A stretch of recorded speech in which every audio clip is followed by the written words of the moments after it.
Hello, dear book dragons. It's the 1st of February today, so I wanted to show you my new book diary. It's so beautiful, and talk about the books I read in January. So, look at this. I've had it several years. It's from I can't see the name now because I painted over. I started this as an art journal in 2021, and I did like 3 pages. And here actually was kind of a book diary because this is about a Swedish book, I Can Be Wrong, which is about Buddhism. So I just put out some quotes from that book that I really liked. And this too shall pass. But then I didn't do anything more. So this year I decided to make it my book diary. So here is, I started the year with Into the Green by Charles Lint. And then Bookshops and Bone Dust. I just want to show you the pictures and then I'll talk about the books. So Atalanta, Mio, my Mio, and Me and My Son is called in English. And then I skipped a book. And yeah. Well, here's pictures, and today I also made just put them on a list and started to draw for February. And I just wrote up the books I've started, and then when I finish them, I will write them in the book. So that's my book diary, and now I'll talk about the books as well, of course. So let's turn this here. And I also have new things here in my library because I packed up. So yeah, hi, hello. So I read 8 books this month, and I listened to 2, so 10 books in total. And this is really good for me. And the first book that I read was Into the Green by Charles Lint, which I read about in a group on Facebook. People were raving about Charles Lint, and I've never heard of him before, and I got really curious, and I ordered Christmas book for myself, Into the Green, which I read in like one day, really. As you can see, it's not very thick. And if you have read the Earthsea books by Ursula Le Guin, you will, it's a kind of same feel, I would say. There's also islands. There are islands, and somehow it was quite a long time I read those books. I mean, it is like a Celtic mythology magic system, which I wouldn't say it is in the Earthsea, but for some reason I still felt it's kind of similar. So here is the Kingdoms of the Green Isles, Dathan, Gwendolen, and Ardman. This was the feel of the book. I can't really explain, but it is about a woman called Angharad. I think there is an explanation how to pronounce her name at the end, actually. And she is a tinker, and she learns when she's maybe 15, 16 that she is also a witch, which she didn't know. So in the beginning of the book, there's this wizard and his apprentice that comes to her. Well, it's not a village because they're always moving, but to their group and travel with them. And he realizes that she is a witch, and teaches her. And then very suddenly, abruptly, a lot of people die in a plague. So she is kind of alone. The wizard dies, the apprentice and her actually got married. It was so quick, it was sad, but because you didn't really get to know these people so quick, I didn't get very emotional over it, but still, it is kind of a sad book.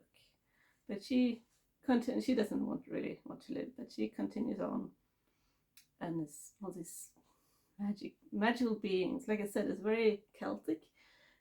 So she meets these wisps. There are these standing stones, and there's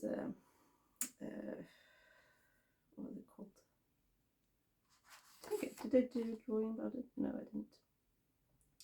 Oh, a stag. There are stags.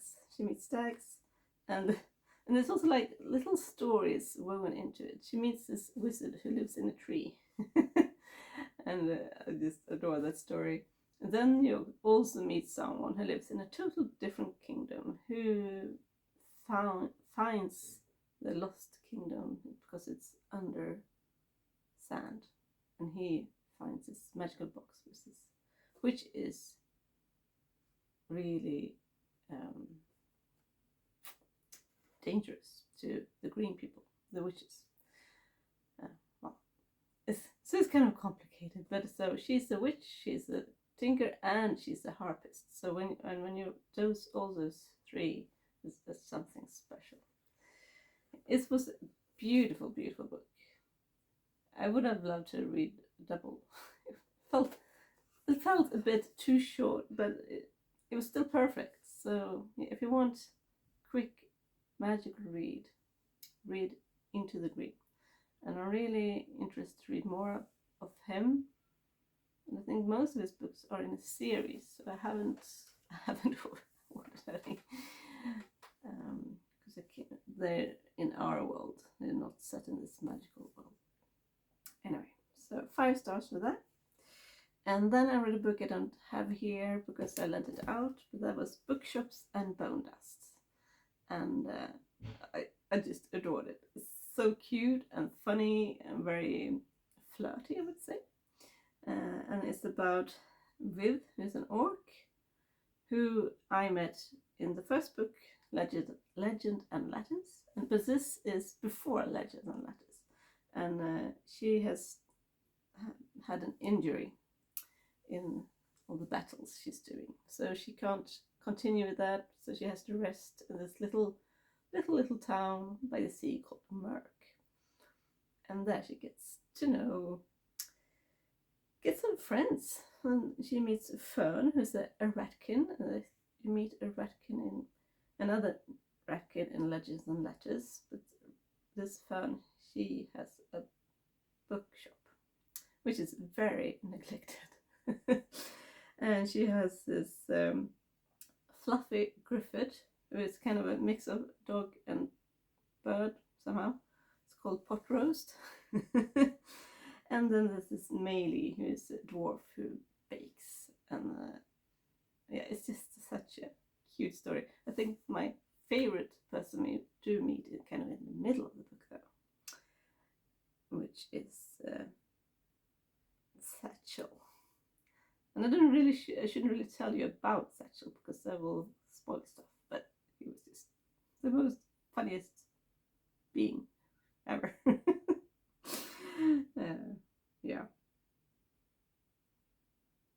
It was, and this bookstore is really cool. It feels cozy, but it's very dirty. It's very down-run. So that most of the book is about Riv helping out to make it better, I would say. But there's also danger.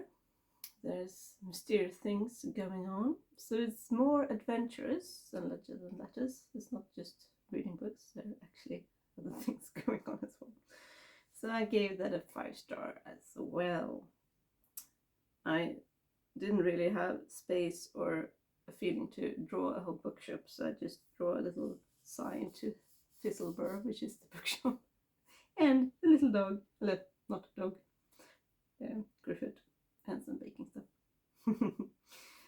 And then I read Atalanta, which I borrowed at the library, and I was inspired by one of my favorite YouTubers.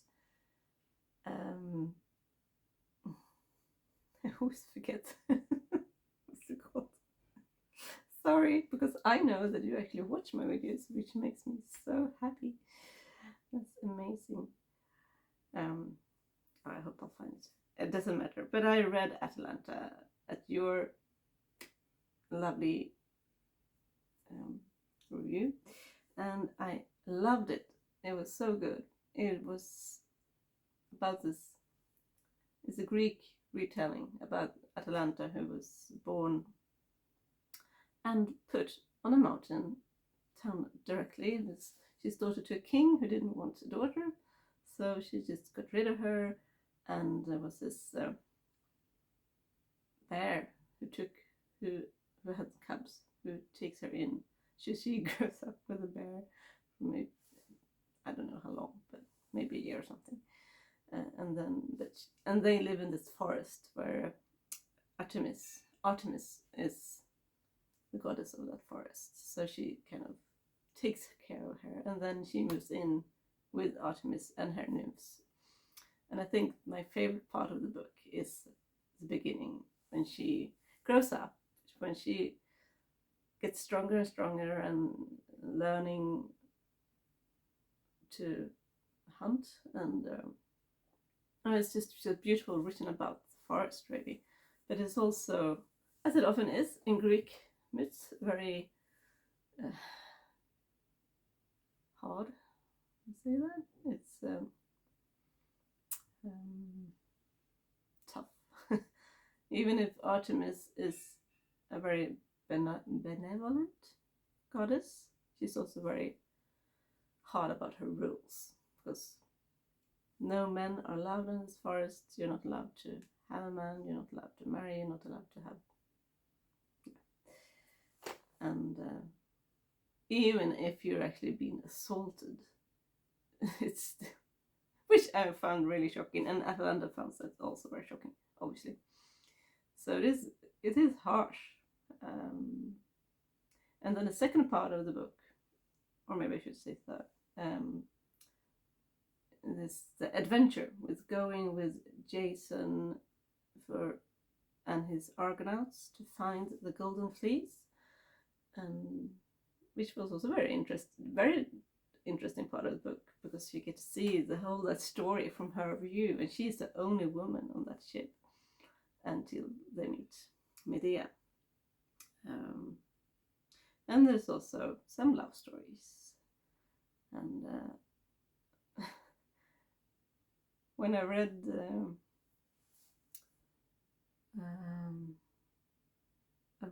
another book by her, Jennifer Saint, which was also a very beautiful book and really good, but I found that too sad. What's the name? About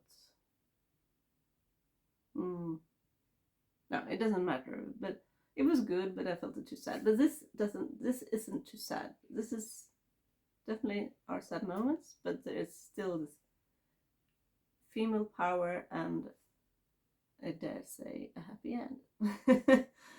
So I enjoyed this much better than her first book that I read. And then I listened to Mio My Mio by Astrid Lindgren, the most famous Swedish author there is, I would say. One of the most famous children writers of the world. And I listened to this while I was baking.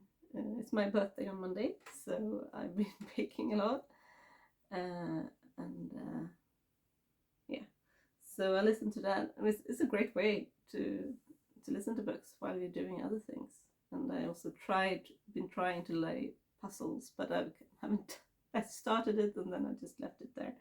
But if you don't know about this book, it's a beautiful story about a little boy who doesn't have any parents. He lives with this couple who's not nice to him at all, and he's so lonely. And listening to it made it even much more emotional.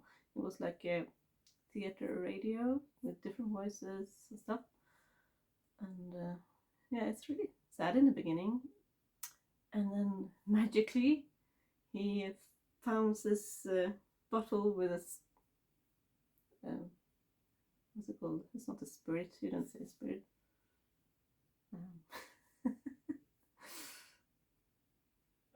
like Aladdin and the lamp. This is, you know what I mean. And he, of course, he saves him from the bottle, and he gets a wish, and he asks him to take him to the country where he comes from. And he said, "Oh, I can't do that because I'm looking for a special boy." And then he realizes it is him because he has the golden apple. He was given an apple by a woman, which apparently is the golden apple, and he comes to his real father's fantasy land, and so that's why it's called Mio, my son, Mio, my Mio. So it's his father who calls him Mio. He's been called Bosse his whole life before that. And then the adventure begins. So in the beginning there, he's just having a really good time getting to know his father and getting new friends there. And he has this horse, Miramis, a white horse. But the longer he stays, the more he realizes there is something dangerous outside the kingdom. And he realizes he's the only one who can fix it all. So he has to leave. He brings his friend and obviously the horse, and they have to ride over the Rainbow Bridge and go to Riddar Kato's fort. He has to kill Riddar Kato and save all the children that he's kidnapped and turned into birds. And things just happens along. Obviously, it's a children's book, so everything goes well.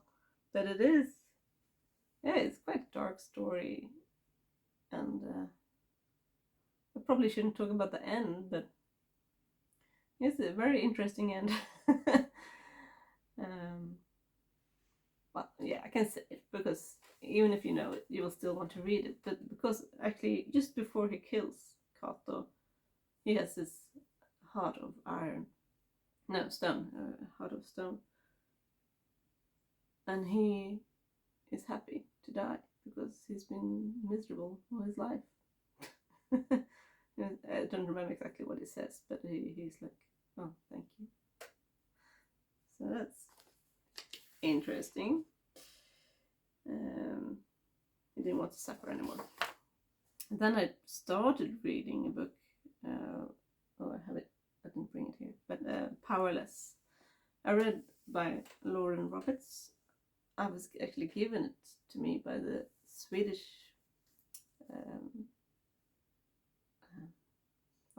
The translators, translated into Swedish, the Swedish edition, to read and review. So I got it for free, but I didn't really like it, so I didn't finish. I read 150 pages. There's nothing wrong about the book. It's not like it's bad writing or anything, but it's just so much violence all the time from the beginning. Yeah, so I stopped reading it. I'm like, I don't have to read this. I mean, if it's so violent in the beginning, it will just become more. And it's a series, so yeah. But I think the chemistry between the two people was interesting. I didn't like that the girl didn't have any magic. That's why it's called Powerless, because in this world there was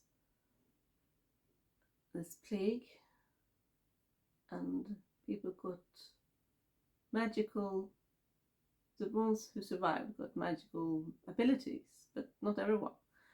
And for some reason the king in that country decides they are dangerous somehow. Oh, it's a complicated world, and there was a map, but it was not a very good map actually. Anyway, I'll go on. If you want to read about a lot of violence and underdogs, read it, but otherwise don't. And then I read also listened to Astrid Lindgren, The Brothers Lionheart, Bröderna Lejonhjärta, which is also a real fairy tale, also quite sad. It's about two brothers, obviously, Karl, Skorpan, and Jonathan. Skorpa is, it doesn't matter, but it's Jonathan's nickname for Karl is Skorpa. And Karl is really sick. He's going to die sometime. And so it starts in our world, and then there's a fire, and they have to jump, and then Jonathan dies before Karl. But he's always been talking to him about, well, to die is just the next adventure, because then you will come to Nangijala. And so that's when the story begins, when they both are dead. And Karl comes to Nangijala, and they have this beautiful little cottage, and Riddargården, the Knight Gård, where they have his own horse called Fjalar, and so they have a little nice time there, but also very quickly realizes there are some dangers in this world. Also, there's this evil man called Tengil, and he has a kind of dragon, kind of evil thing called Katla, and Jonathan goes away to help with the fight against Tengil, but Karl doesn't want to be left alone, so he follows. So this is a story about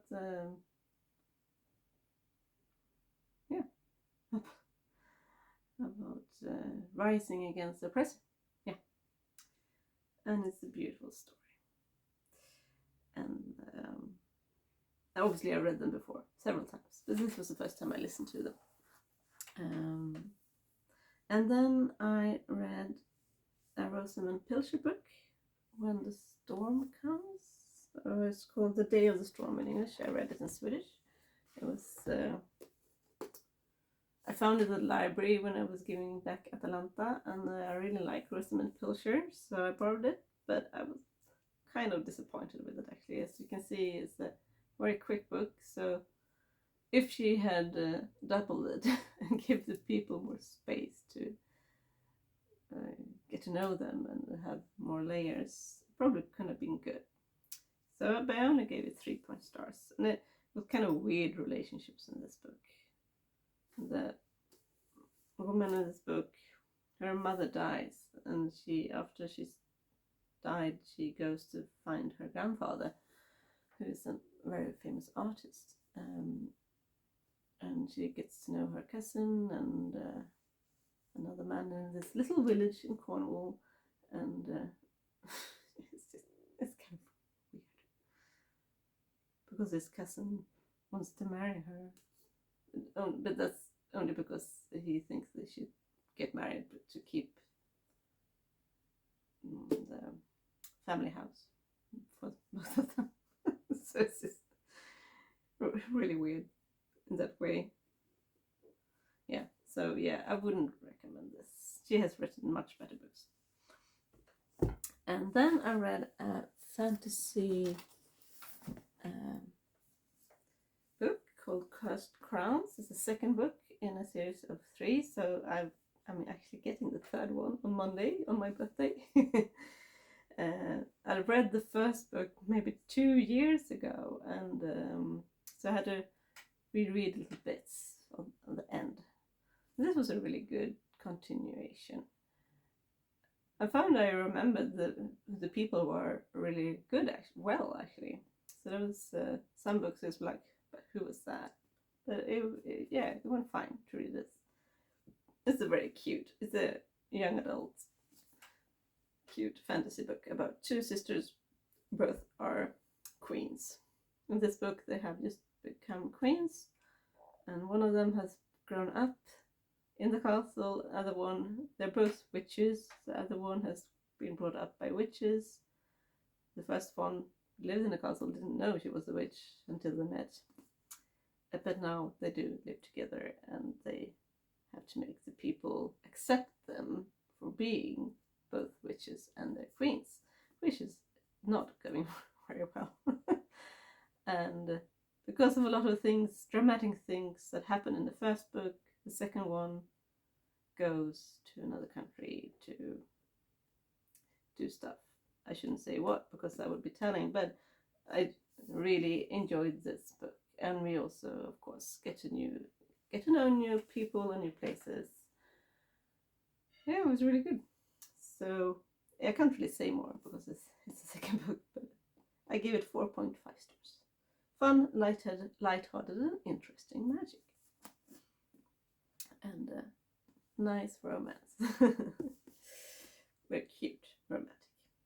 And then I read a book that wasn't very good, but I still enjoyed it. Katthotellet vid kusten, a Swedish book, so that would be the cat hotel by the coast. And yeah, I gave 3 stars. It was a cute, feel-good book, kind of love story about this young woman who was being cheated by her own boyfriend, and he's stolen her money, so she has to move out. So she moves in with her granddad she's kind of never met, and he's kind of grumpy but so cute. So that's the nice part of the book, is how their relationship gets better. But I was keep the whole book she's talking about, she wants to make this cat hotel, and it's not until the end she actually makes it happen. So I think the name of the book is a little bit yeah, wrong. Anyway, so that was that. And then I read a really, really good book that many people have read and heard about, and it's also made into a TV series, and that was Lessons in Chemistry. I bought it at where I go by grocery shopping. They had it at a lower price, and it's such a good book about Elizabeth Stott in the 1960s in California, and she's a chemist, and because it's the 60s, it's such a manly dominated world, obviously, and it's in America, so even more. And it's such frustrating read, but really great. It's really funny, and it's really sad and interesting and so annoying because of the men, not the writing. So I gave this 4.5 stars. There is, I must say, in the beginning, quite a horrible description of assault. So if you're sensitive to that, I would say you can actually skip that chapter and just continue reading, because it's not really important to the rest of the story. If you find it interesting, just skip that chapter. But it is a lot about women's,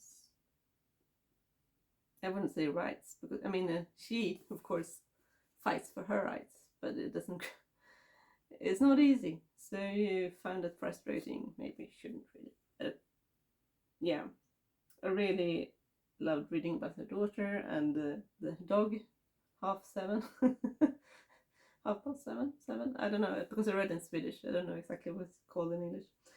And it's a love story, which is so funny because they're both very special, autistic, I would say, I guess. And you get to read what he thinks and what she thinks, and then it's just it's great. I cried a lot reading this book. And then my last book in January was this giant of a fantasy book, The Sword of Kagan by M.L. Wang. I've had this in my bookshelf for maybe 2 years, and I've been thinking, I have to read it, and I'm so glad I did, because it was great. I knew from the start that the most action is actually in the middle of the book, which is interesting. It's about a teenage boy, Mamoru, and his mother, Misaki, So they're the kind of the head people in this story, and their family, or his family, is the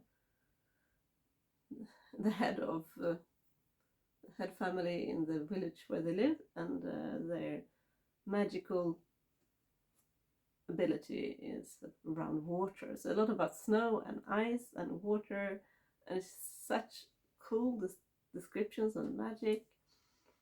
It's very Japanese inspired, and the name of the, I mean, I don't know Japanese, so I don't know the right, but yeah, it's also two maps, and there's also an explanation of the different kind of magics. That Tayaka has the ability to control fire, Fonyaka air, Hiyaka water, so they are Hiyaka strength, light, sound. There's a lot of different abilities, and a lot of it's a very strict hierarchy. It's a very old-fashioned, very manly dominated world, and they have this emperor, and Mamoru, he strives to be the strongest, obviously, and he wants to be able to make this sword of Kagan that his father can, but he hasn't been able to do himself yet, and that's such a strong sword of ice that it can't penetrate anything. It has a special name. It doesn't matter. The Whispering Blade is called.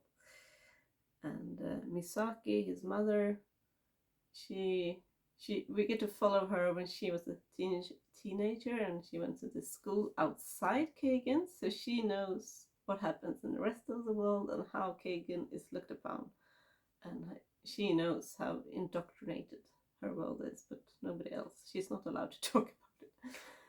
And so when this new boy comes to his school, he gets really angry. He doesn't want to believe him when he says the history you're taught are not true. This boy has moved around a lot, lived in many different places of the world, so it takes quite a while for him to accept that. So it's a lot. So it's not just about magic. It's a lot about family. It's a lot about realizing that you live in a very controlled world. And as I said, the big fight is in the middle of the book, and after that, it's sort of like rebuilding the village, rebuilding relationships, because Misaki and her husband are, they're not having a good relationship, and she's so angry. Obviously, it was such a good book, and so many things going on, and it's also sad. Yeah, read it. I really, if you want to read a thick fantasy book and enjoy reading about magical sword fights, I don't have a problem with that. I mean, I don't have a problem with a bit of violence, but when it's like when I was reading the other book, The Powerless, it was just all the time, and it was, I think it's easier when it's so magical. Even some explanation was like, oh, I didn't want to read that. Yeah, really good. So that was I have like 5 favorite books this month, and it was Into the Green, Bookshops and Bone Dust, Atalanta, Lessons in Chemistry, and The Sword of Kagan. And that is the books that are new to me, because I would say that me, my son, and Brother Lionhearts are also favorites, better than before, so I don't put those in that category. So anyway, that was my January books, and I'll see you later. I'll probably maybe make a little video about the books that I bought for myself for my birthday next week. Maybe not. I'll see you soon.